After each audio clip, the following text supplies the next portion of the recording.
Une semaine d'actualité sociopolitique qui se décrypte sur ESAE TV. Chers amis internautes, bonjour, bienvenue sur Info Hebdo de ce samedi. Cette semaine, on a noté que après la sortie médiatique du porte-parole du président de l'Assemblée nationale, Vitali Boton, on a su savoir, on nous a fait savoir que la proposition de loi spéciale portant amnistie et ou abandon des poursuites judiciaires au profit de personnalités politiques pour des faits criminels est à l'ordre du jour de la deuxième session ordinaire du Parlement. Cela fait couler beaucoup d'encre et de salive. On en parlera dans le décryptage de ce matin, ainsi que de l'appel de l'ancien président Thomas Boniaï, aujourd'hui président du parti politique Les Démocrates, à la communauté internationale sur les enjeux des élections de 2026.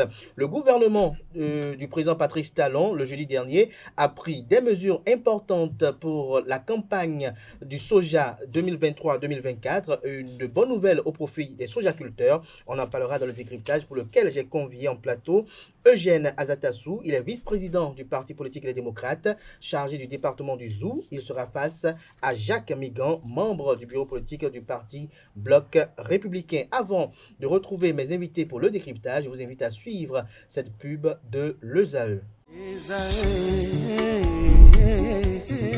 L'École supérieure d'administration, d'économie, de journalisme et des métiers de l'audiovisuel ESAE offre de nouveaux challenges pour l'année universitaire 2023-2024. Étudiantes et étudiants, parents d'élèves nouveaux bacheliers, ESAE, c'est la garantie d'une formation de qualité à des conditions très avantageuses. À Gbedjromede, à Papa, à Boumekalavi et Parakou, inscrivez-vous en administration générale, administration du travail et de la sécurité sociale, trésor et finances publiques, impôts, diplomatie et relations internationales, journalisme et métiers de l'audiovisuel, gestion des marchés publics, planification et développement local, sciences économiques, sciences juridiques et toutes les filières des sciences de gestion. ESAE vous offre des bourses, demi-bourses et de réductions pour les premières inscriptions dans toutes ces filières. Waouh! En licence 1, 2 et 3 et en master, bénéficiez jusqu'à 50% de réduction sur tous nos sites. N'est-ce pas génial? Infoline. ESAE Gbedjromede, 3e rue à droite en quittant le carrefour Le Jador pour la BIBE Jéricho ou au plus 229 90 93 65 21 98 98 14 00 à Kpakpa au plus 229 52 88 33 33 à Boumekalavi au plus 229 52 88 44 44 Parakou au plus 229 52 46 12 12.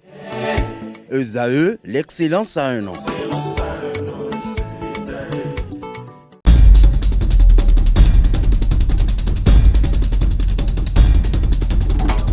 Le décryptage du jour, comme je l'annonçais à l'entame de cette émission, Eugène Azatassou, bonjour. Bonjour, M. Migan, bonjour aux auditeurs. Merci d'être de notre ce matin sur ESAE TV. Bonjour également à Jacques Migan. Bonjour M. Kader, bonjour M. Azatassou et tous ceux qui nous suivent depuis l'étranger ou Bénin, un peu partout. Bonjour. Bonjour à vous, Jacques Migan. Alors, Eugène Azatassou, avant de parler politique, bien évidemment, on parlera de cette décision qui a été prise par le gouvernement au profit des sojaculteurs pour la campagne 2023-2024. D'aucuns estiment qu'il y a des retombées politiques à ce niveau. On en parle. Au niveau du Parti politique Les Démocrates, comment avez-vous accueilli ces mesures qui ont été prises par le gouvernement? Merci beaucoup. Je pense qu'il est un peu tôt pour apprécier complètement et profondément la mesure qui a été prise. Toujours est-il que si la nécessité d'une telle mesure s'est imposée là maintenant au niveau du gouvernement, il faut se féliciter. Donc c'est une bonne nouvelle. C'est une bonne nouvelle en attendant que l'on approfondisse le communiqué qui est sorti. C'est une bonne nouvelle et il faut féliciter premièrement les paysans parce qu'ils n'ont pas été contents et ils ont tenu. Ils l'ont fait savoir? Ils l'ont fait savoir de diverses manières. Et c'est parce qu'ils n'étaient pas contents et qu'ils tenaient que des pierres ont été placées sur les voies, les tranchées ont été faites. On n'a pas fait ça juste pour le plaisir. On a fait ça parce qu'on a bien senti que les paysans n'entraient pas dans les rangs, ne faisaient pas comme on avait souhaité. Vous comprenez? Donc, par conséquent, il faut féliciter les paysans qui n'ont pas été d'accord, qui l'ont fait savoir et qui ont provoqué un certain nombre de mesures entre-temps. Il faut féliciter l'ensemble du peuple béninois qui, face aux difficultés des paysans, le peuple béninois aurait pu dire non, non, non, vous là, taisez-vous, ne faites. Non, le peuple béninois a accompagné et n'était pas content. Il faut féliciter les députés du Parti Les Démocrates qui. Parce que, bon, ça ne date pas d'aujourd'hui, ces mesures qui ont fait les déplacements qu'il faut, qui ont mis en lumière les problèmes qui se posaient et qui ont donc provoqué ça. Mais seulement, connaissant le pouvoir que nous avons en face, un pouvoir de ruse et de rage, il faut absolument décrypter le communiqué du gouvernement. Et ça, on ne l'a pas encore fait pour savoir quelles sont les limites de ces mesures qui sont prises. Est-ce que les paysans sont maintenant totalement libres? Qui est-ce qui va chercher le soja chez les paysans et qui l'amène par le port? Pourquoi est-ce que c'est uniquement par le port? Toutes ces questions restent encore posées. Et je pense que ce sont les paysans qui vont nous dire concrètement quelles sont les limites des mesures qui ont été prises. Quelles sont les limites des mesures qui ont été prises? Est-ce que vous en voyez des limites, Jacques Migan? Non, je voudrais déjà remercier M. Azatassou. Je voudrais surtout le remercier pour avoir reconnu et dire, et pour avoir aussi dit ses félicitations non seulement au gouvernement, mais au président Patrice Talon. Il dit qu'il trouve les mesures justes, qu'il les apprécie, mais qu'il attend pour voir comment les choses vont se faire. Ces félicitations se démontrent encore une fois. Je ne sais pas si j'ai parlé français. Se démontre encore une fois que quand quelqu'un fait bien, il faut le reconnaître. Qui a pris les mesures? C'est le gouvernement. Qui a décidé? C'est le président Patrice Talon. Et il a décidé, après avoir écouté non seulement les producteurs, les agriculteurs, mais surtout la majorité présidentielle. Il vous souviendra, il n'y a pas encore longtemps, les partis de la mouvance présidentielle ont sillonné le pays dans le cadre de la reddition de comptes. Et ils ont écouté, ils ont entendu les doléances des uns et des autres. Et ils ont rendu compte à qui de droit. Et c'est en cela que je continue à dire, l'écoute est une très bonne chose que l'on constate au niveau de la mouvance présidentielle. Mais pourquoi on était... De quel côté? Du côté des députés de la mouvance présidentielle ou du côté du chef de l'État? Des deux. Parce qu'il faut que quelqu'un aille écouter. Nous avions sillonné le pays tout entier il n'y a pas encore longtemps. J'entends par là... En septembre dernier. En septembre dernier. Et le travail formidable qui a été fait entre dans ce qui a conduit le gouvernement à prendre ces mesures salutaires, comme l'a reconnu M. Azatassou. Et je m'en réjouis. Et je vais même plus loin. Qu'il a bien envie de vous répondre. Non, il va répondre. Oui. Parce que quand on dit les mesures sont justes, sont bonnes, et qu'on parle de félicitations, félicitations à l'endroit de qui? Même s'il ne le dit pas de manière précise, mais il a salué le geste salutaire du président Patrice Talon. Je m'en réjouis. Merci. Et c'est en cela que je dis souvent, nous devons, quel que soit ce que nous pensons, le pays doit être au-dessus de tout. Et c'est ce que j'ai noté à travers les déclarations de M. Azatassou. M. Azatassou? Non, je pense que c'est peut-être l'échec qui est orphelin, mais les succès ont beaucoup de parents, de parrains, voilà. C'est-à-dire que maintenant, c'est que la mesure a été prise, c'est le BR qui a sillonné, qui a informé le président, qui est à l'écoute. Bon, je pense que je ne peux pas dire qu'ils n'ont pas informé le président. Je ne peux pas dire que le président ne les a pas écoutés, mais je pense que... Les démocrates aussi ont lancé des alertes à l'endroit du gouvernement. Les députés démocrates ont alerté. Et c'est plus récent. C'est plus récent. Si quelque chose doit être On doit faire un lien. Si on doit faire un lien, c'est peut-être avec les dernières sorties des députés. Mais ce n'est pas grave.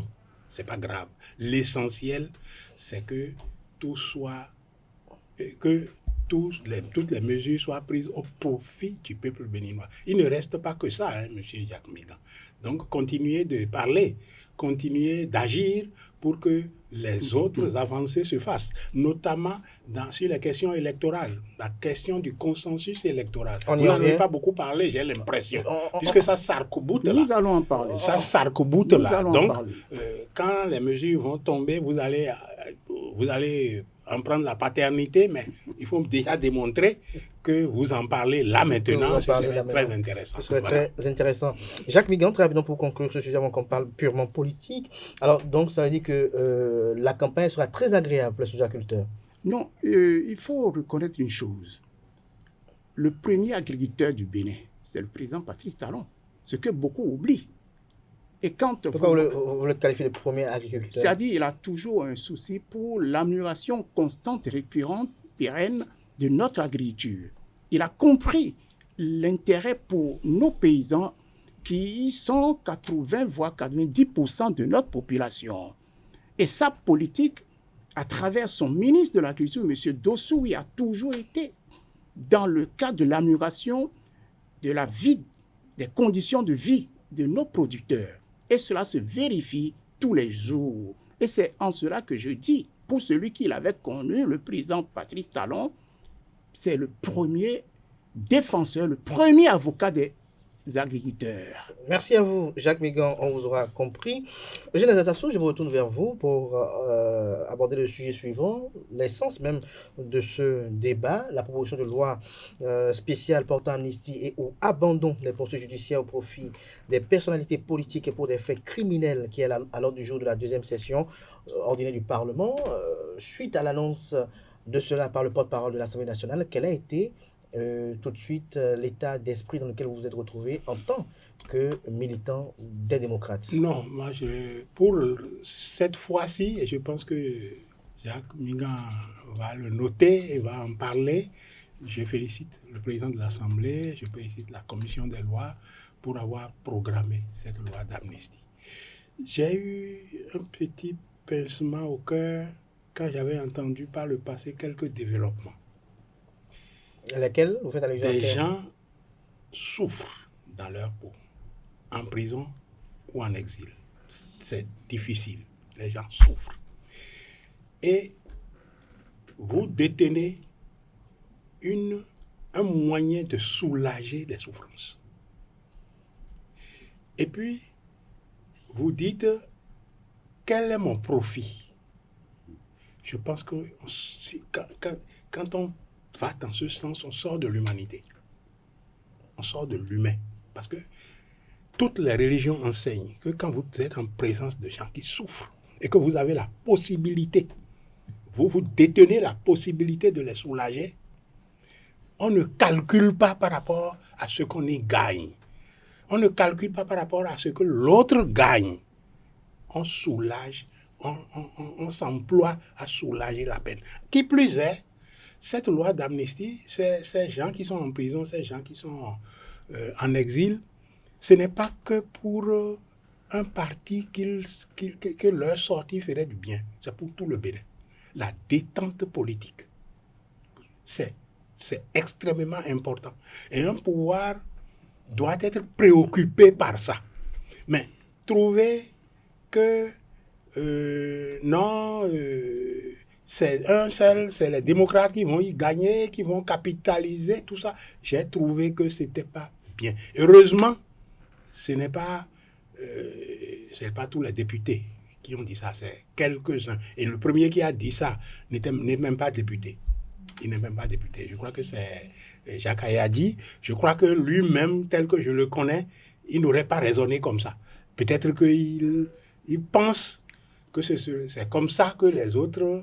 Mais lui-même, en tant qu'homme, je le connais très bien, il ne va pas, devant la souffrance humaine, faire ce genre de calcul.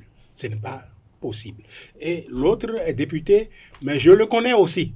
Je le connais depuis longtemps, qui a dit que... C'est qui celui-là? Parce que vous avez appelé le nom de Jacques Ayadji tout à l'heure. C'est...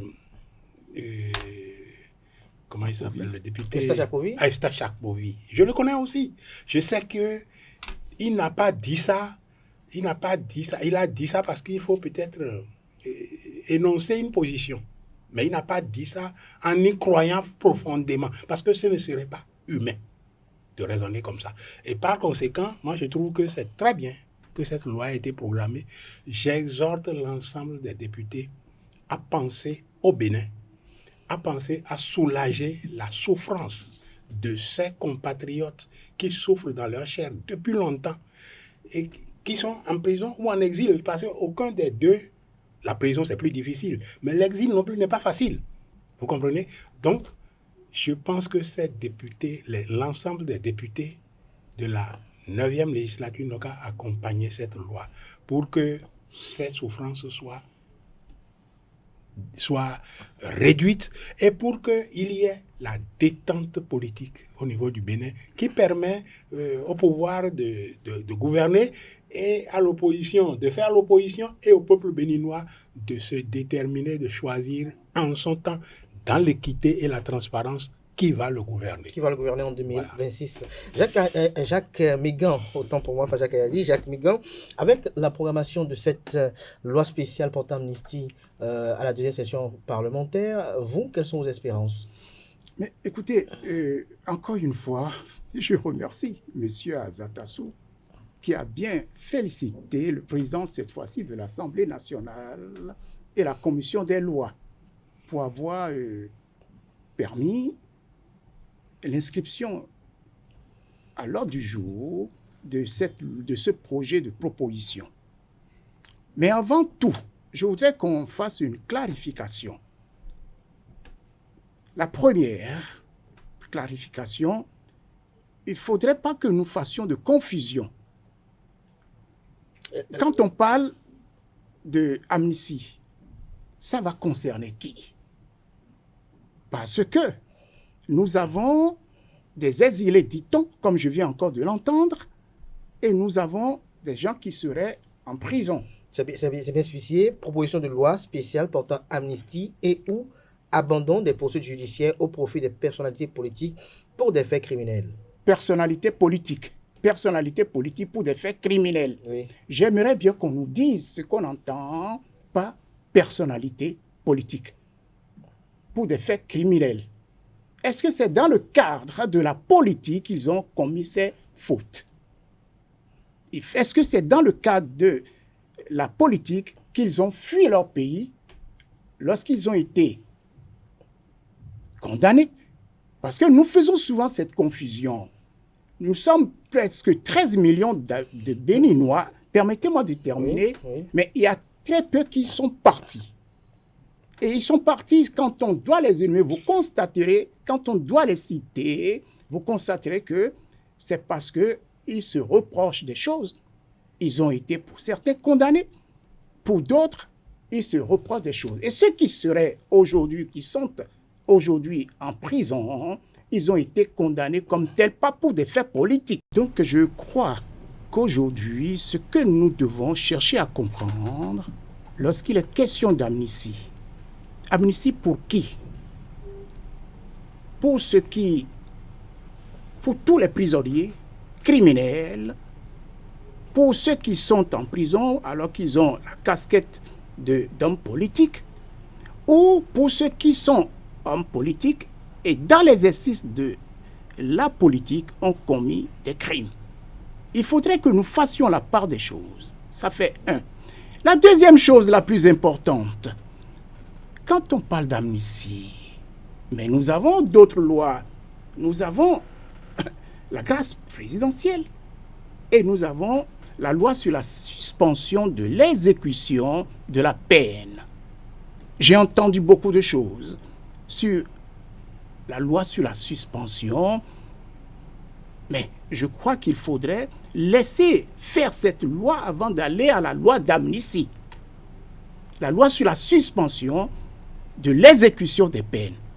Mais elle vient d'être votée. Si mes souvenirs sont bons, en 2022. N'avions même pas encore expérimenté cette loi. Or, tout à l'heure, j'entendais M. Zatassou évoquer les problèmes sociaux, les problèmes humanitaires en ce qui concerne ceux-là. Et c'est justement pour cette raison qu'on a voté cette loi sur la suspension de l'exécution des peines pour des raisons sociales, pour des raisons humanitaires. Alors, lorsqu'on parle de la suspension de peine, est-ce que vous ne voyez pas la suspension de peine comme un carcan au cou du détenu lorsque l'on sait que quand on parle de suspension, à tout moment, on peut encore réactiver la peine? Mais bien entendu, il revient à celui-là de se comporter dignement dans la société. Lorsque vous avez été arrêté, en suspendant pour 5 ans, comme il a été dit, si vous reprenez les mêmes infractions, c'est à vos risques et périls. On vous donne une chance pour que vous réintégrez la société comme il est dit. Alors, en tant qu'avocat, un petit rappel à nos amis internautes qui nous suivent, la différence entre la grâce présidentielle et l'amnistie, très rapidement. La grâce, ça veut dire que la peine demeure toujours inscrite à votre bulletin, votre casier judiciaire, oui. Alors que l'amnistie efface tout. En ce qui concerne la suspension, c'est une chance qu'on donne à quelqu'un qui se trouve dans des conditions bien précises, comme l'a bien précisé M. Zatassou, sur le plan social, sur le plan humanitaire. Et je crois que c'est une loi vraiment que moi j'apprécie et qui peut régler beaucoup de choses aujourd'hui au niveau de ceux qu'ils soient détenus politiques, qu'ils soient détenus pour des raisons ça concerne tout le monde. Donc il ne faudrait pas que nous fassions une distinction entre les Béninois. Alors, Eugène Azatassou, lorsqu'on parle de cette proposition de loi, elle a une grande initiation de vos parlementaires. Alors, est-ce que ça concerne exclusivement les militants démocrates ou les alliés au parti politique des démocrates qui se retrouvent à l'étranger ou qui sont dans les geôles, ou cela est lié à tout acteur politique qui se retrouve à l'étranger aujourd'hui, qu'il soit pro ou démocrate ou pas? Voilà. Je voudrais dire, avant de répondre à votre préoccupation, que le débat mené par Jacques Minga était passé. C'était passé. Non. Aucun pouvoir,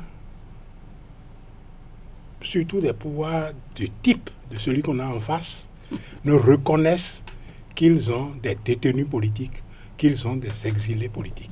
Je vais vous donner un exemple historique.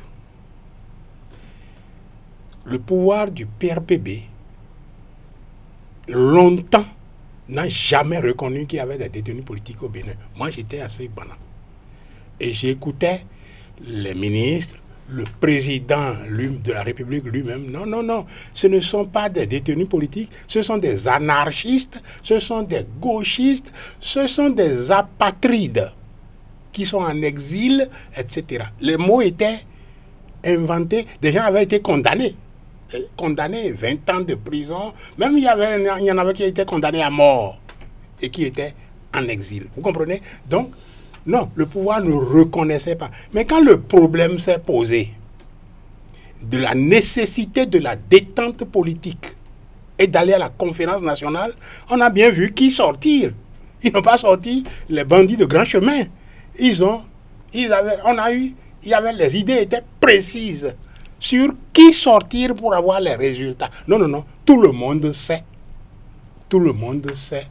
qui sortir aujourd'hui pour bénéficier d'une amnistie. Qui sortir, ce n'est pas forcément des militants démocrates. Non, c'est tous ceux qui ont eu des problèmes du fait de leur position politique. Oui. Il y a toujours eu des raisons inventées. Oui, 18 kg de cocaïne, machin. Il y a eu tout un tas d'inventions. Madame Madougou, qu'est-ce qu'elle a fait? Elle devait assassiner quelqu'un. Et à l'enterrement de celui-là, on devait assassiner un autre. Vous comprenez? Cette dame, aussi intelligente, fait des montages de ce type-là. C'est inventé de toutes pièces. Non. Donc, on ne mène plus ce débat. Moi, je pense que ce débat ne doit plus être mené.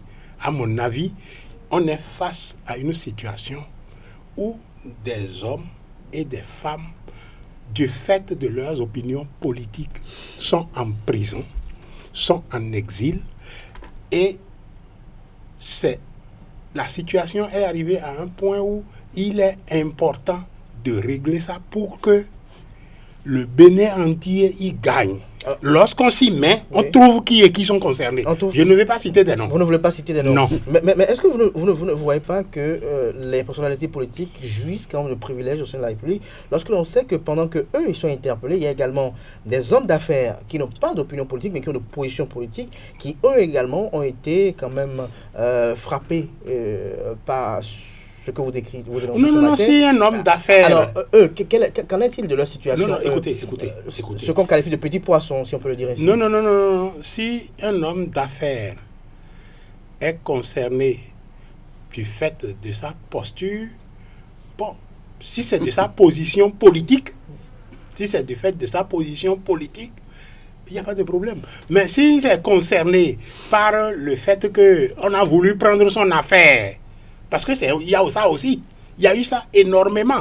Donc, si un homme d'affaires est concerné par le fait qu'on a dû prendre son affaire, bon, on discute, on regarde clairement et on voit qui est aligné. Avant de retourner moi, je crois qu'il n'y aurait pas de problème à ce niveau. Bâtonnier Migan, est-ce que, à votre niveau, au niveau de la démocrate, est-ce que vous avez déjà enclenché les discussions pour l'élaboration d'une liste de noms? Bien entendu. On ne peut pas faire la loi d'amnistie sans envisager une liste, sans envisager des noms. C'est ça qui a été fait. Ça a été fait. Maintenant, ça va être confronté avec les autres. La discussion va se mener et on verra très bien, en suivant les dossiers. Bon, on n'a pas dit de faire sortir les braqueurs. On n'a pas dit de faire sortir des braqueurs. On n'a pas dit...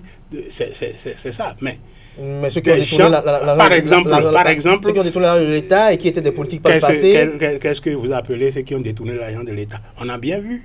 Mais il y a des faits. Regardez. Qui, par exemple? Non. Je vais vous donner l'exemple de Komi Kounché.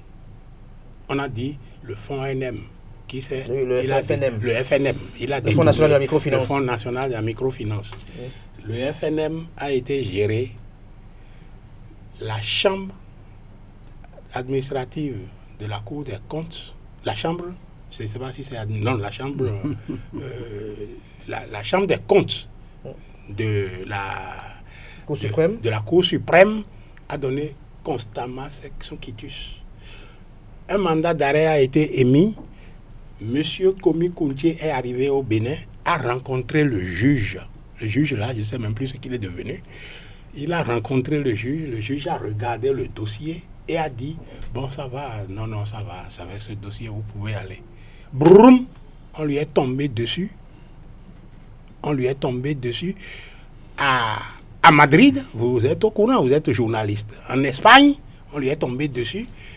Le juge espagnol a regardé, non, ça va, bon, non, ça va, vous pouvez sortir. Broum, on voulait encore lui retomber dessus en Afrique. Alors, celui-là, vous pensez quoi? Que, bon, ça veut dire que c'est qu'il a détourné des fonds et puis... Bon. Donc, toute cette justice-là, même la justice béninoise s'est trompée. Bon, il n'y a pas que lui. Mais lui, déjà, régler ce problème. Lui, déjà. C'est pas moi de le régler. Ah bon, d'accord, très bien. Non, on connaît qui est qui libéré, qui est qui doivent bénéficier de la loi d'amnistie pour que la détente intervienne. Alors, Jacques Migan, qui est qui? Voilà. Non, je me réjouis et de ce que M. Zatassou vient de dire, opinion publique et politique. Je mets au défi M.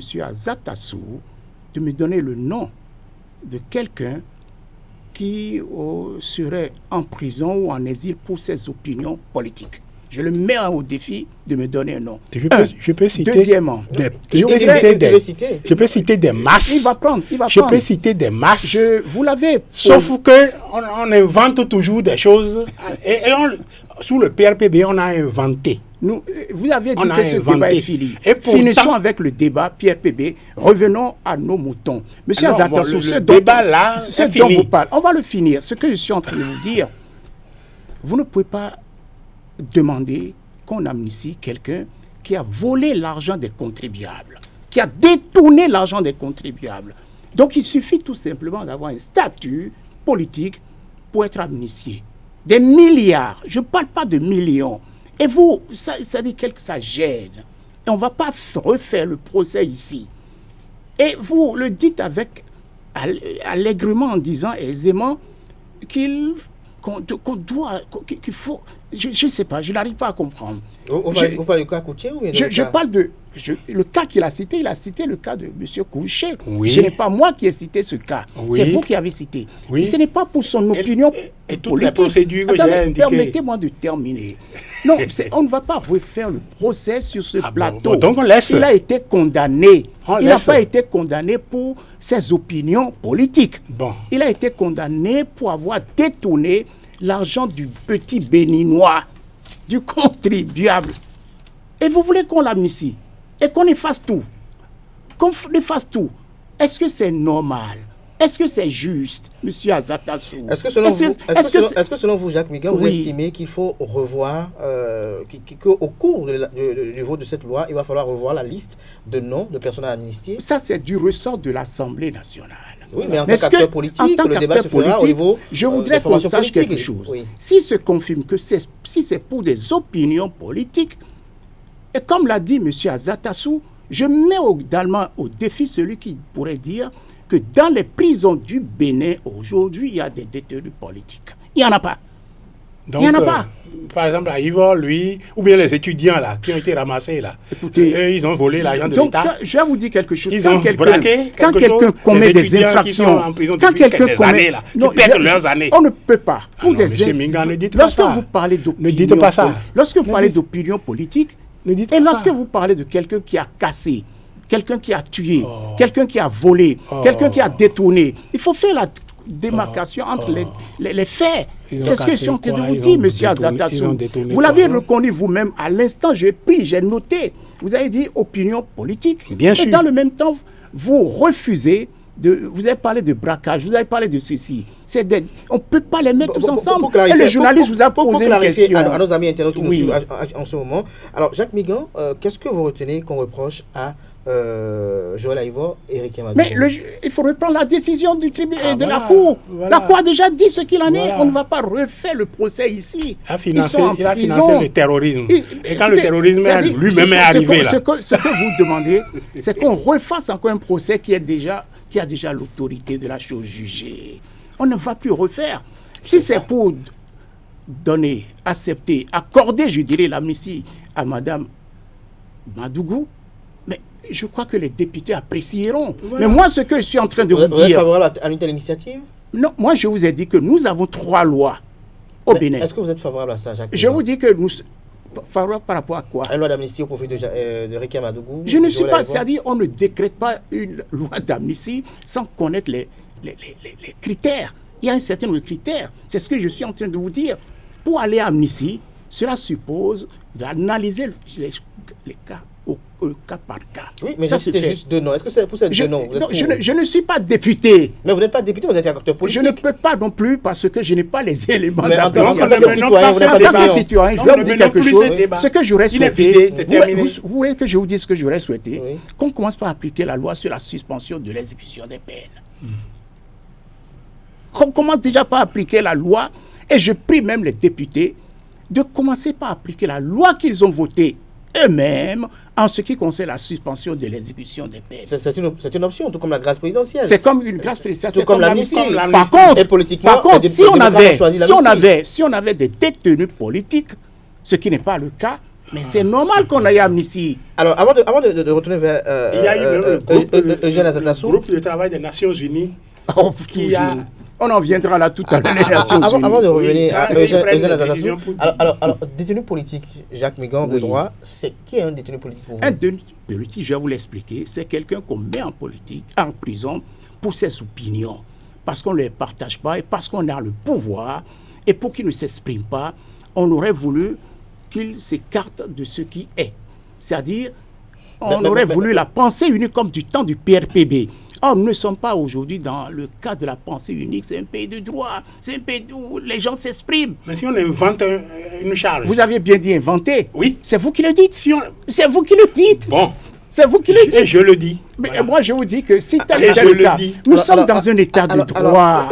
Nous sommes dans un état de droit. Vous étiez en train de dire que des gens sont arrêtés pour leurs opinions politiques et parce que on a des choses, leur dossier est vide. Mais j'ai tout envie de vous poser une question. Ça fait des années que je vous reçois, Eugène Azatassou. Votre verve contre le régime actuel, on la connaît. Mais pourquoi vous n'êtes pas arrêté? Ah non, je ne suis pas arrêté. Est-ce que ça dit qu'on n'avait pas un poids politique ou on estime que... Attendez. J'ai Parce dit arrêté. que ces propos sont mesurés. Est-ce que je peux parler? Non, allez-y. J'ai déjà répondu à cette question sur divers plateaux. Parce qu'elle m'a été posée.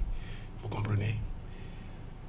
Quelqu'un qui arrête des gens pour leurs opinions, on ne peut pas qualifier quelqu'un d'antidémocratique, de quelqu'un qui arrête pour les opinions, quand il aura arrêté tous ceux qui ont des opinions contraires.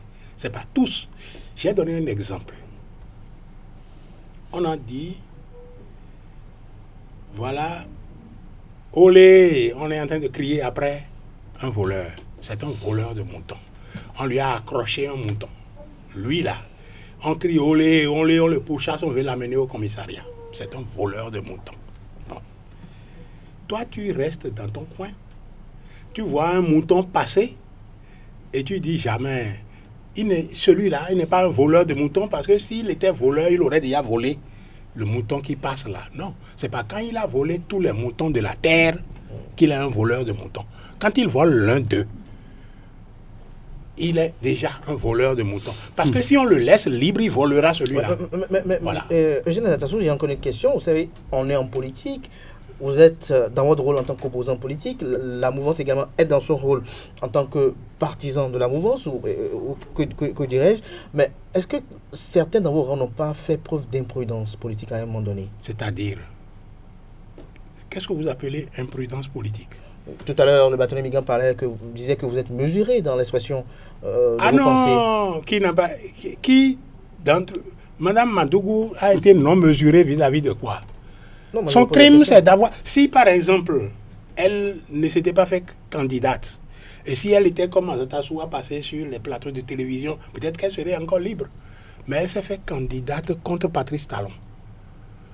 Et avec le travail qu'elle faisait... Donc, vous estimez que si vous étiez aussi candidat, on vous aurait... Ah, mais si, par exemple, j'avais j'avais ce qu'il faut et que j'étais candidat contre Patrice Talon, mais on aurait trouvé que bon, j'ai volé à Gbaïso, j'ai volé au cabinet du ministre de la décentralisation, j'ai volé ci, j'ai volé ça, et puis je serai en prison. Mais, ça là, c'est possible. Mais malgré vos opinions sur les plateaux, malgré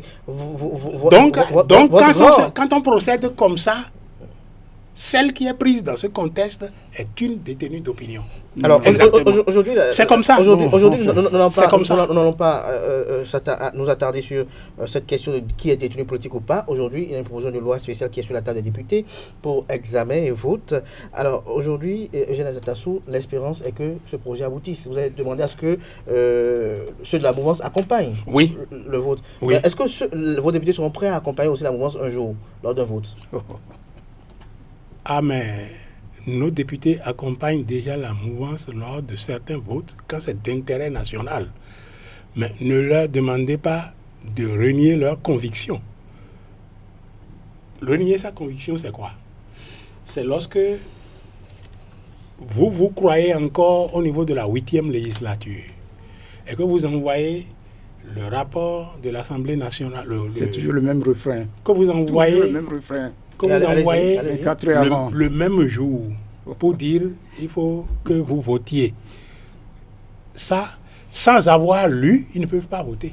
Vous comprenez? Et donc, non, il y a un certain nombre de choses qu'il faut faire. Et on peut penser que cette habitude a été prise depuis la 8e législature à la vie dure. Regardez comment les syndicats ont réagi parce qu'on ne leur a pas envoyé le budget qu'ils devaient faire, sur lequel ils devaient se prononcer. Donc, c'est une habitude qui a la vie dure. Et moi, je félicite les députés et les démocrates de mettre le doigt dessus pour qu'on commence à faire les choses dans les normes. C'est tout simplement ça. Merci. Ce n'est pas... Peut-être que si ça avait été fait dans les normes, si le rapport avait été bien... ils avaient eu le temps d'étudier, ils auraient voté. Et ils ont voté ils ont paraffé plein de choses, hein. Donc vous pouvez leur demander. Alors donc Jacques Vigan, on attend que la diplomatie parlementaire fasse ses preuves, que les négociations entre groupes parlementaires se fassent pour l'aboutissement de cette proposition de loi spéciale. Non, ce que je voudrais dire, inscrire une loi à l'ordre du jour de l'Assemblée nationale, ce n'est pas nouveau. Plusieurs... Donc pour vous, ce n'est pas une garantie qu'elle passera? Non, je ne parle pas de ça, mais on en a toujours vu. Ce que je voudrais tout simplement faire comprendre, comme l'a dit au début, en remerciant, en félicitant le président de l'Assemblée, la commission des lois, c'est parce qu'on n'a pas enterré le dossier, comme semblaient le dire les démocrates. Aucun dossier n'est enterré. Pourquoi voulez-vous qu'on enterre un dossier? Une proposition de loi a été faite par les députés du parti Les Démocrates. Ils sont les députés à l'Assemblée. On a inscrit, on a envoyé ça à la commission des lois. Tout ce qu'il faut faire maintenant, c'est d'attendre. Quand nous sommes là en train de faire des observations, alors que nous ne sommes pas maîtres de ceux qui vont travailler, analyser, étudier ce dossier, ce qu'il faut souhaiter, c'est que tenir compte de tous ceux qui sont à l'Assemblée, qu'on soit de la mouvance, qu'on soit de l'opposition. Et c'est ce que le gouvernement, c'est ce que l'Assemblée a fait.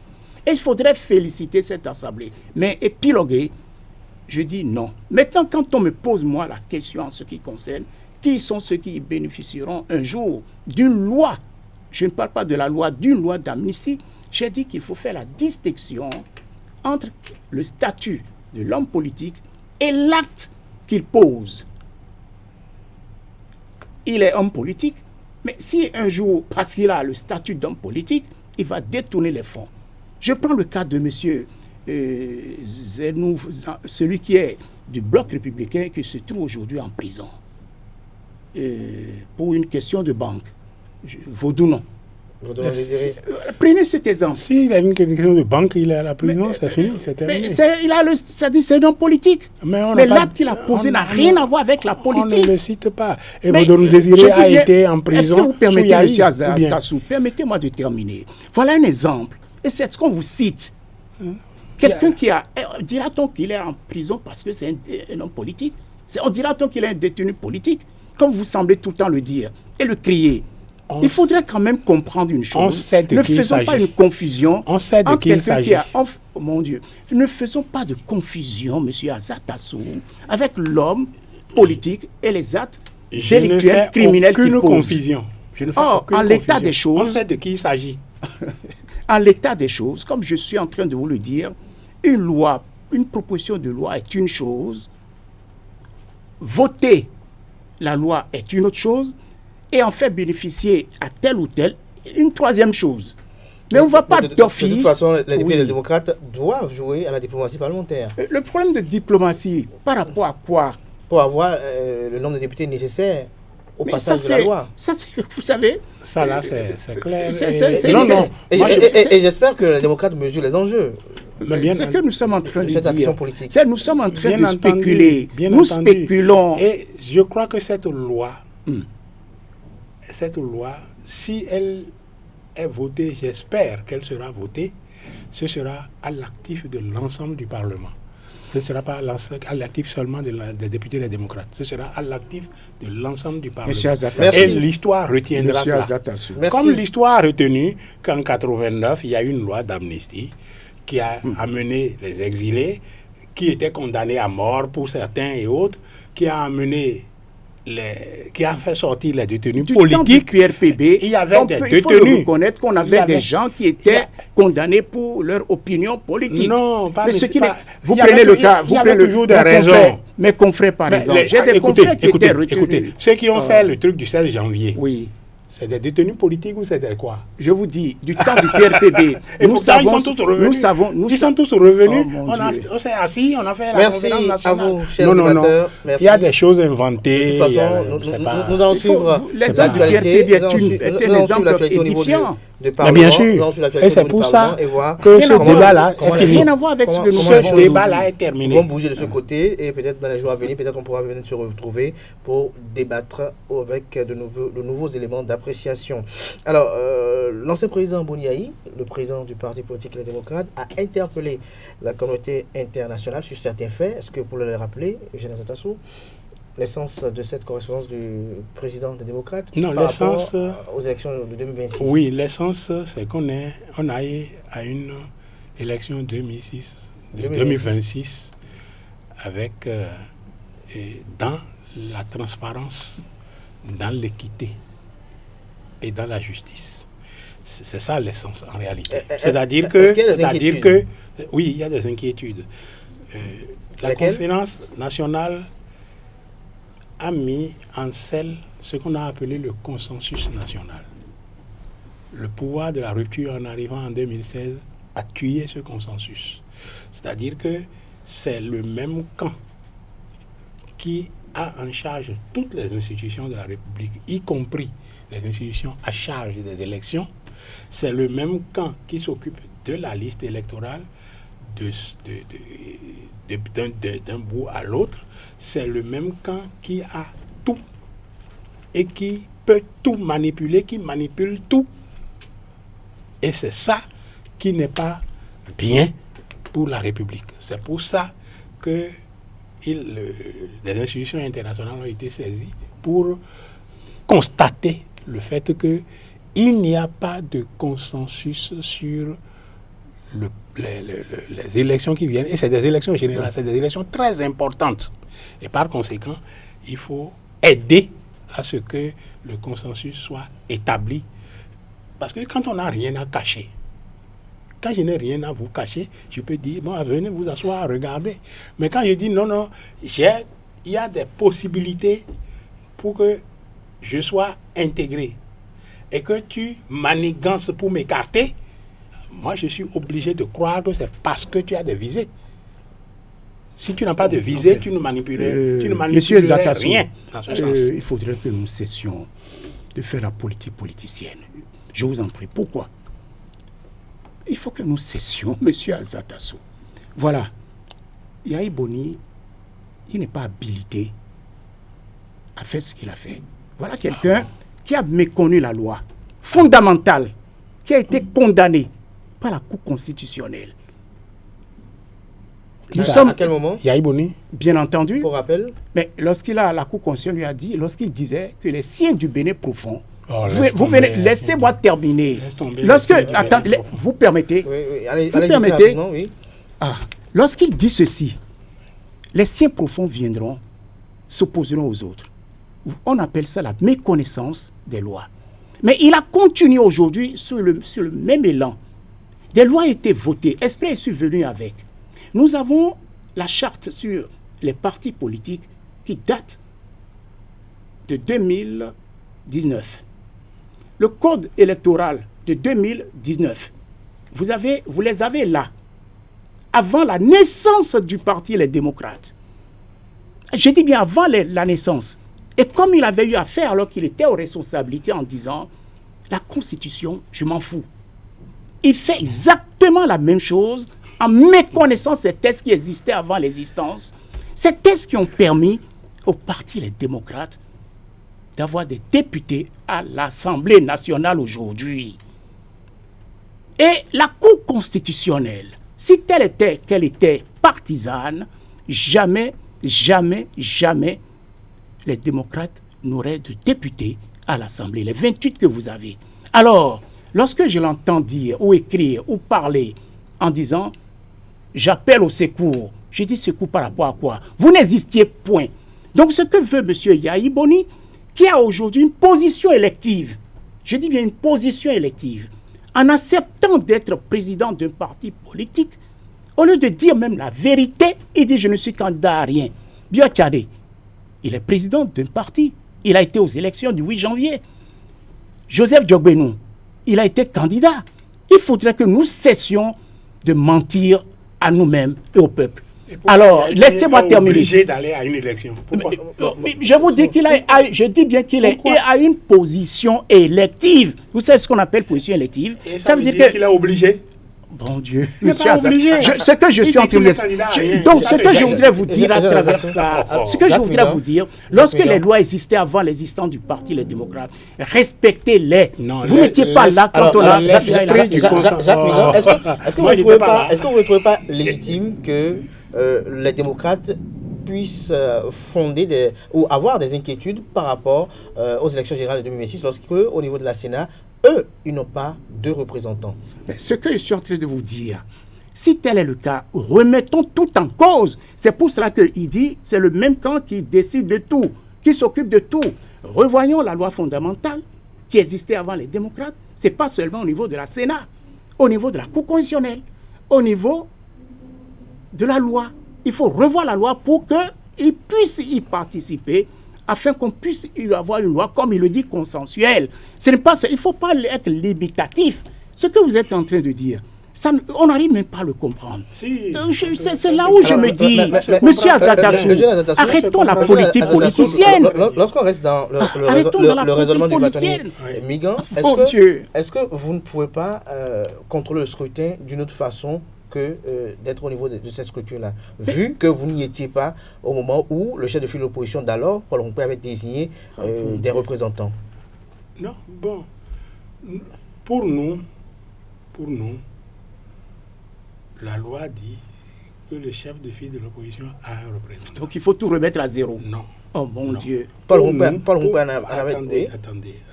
Pour nous, c'est ça que dit la loi, oui ou non? Oui.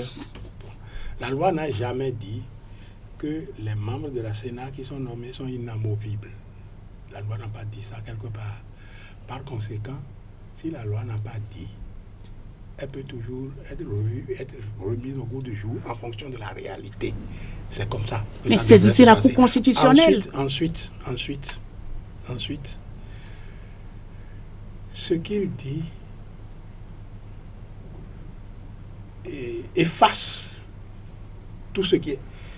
Comment vous pouvez, par exemple, dire qu'au niveau d'un parlement, on a deux minorités?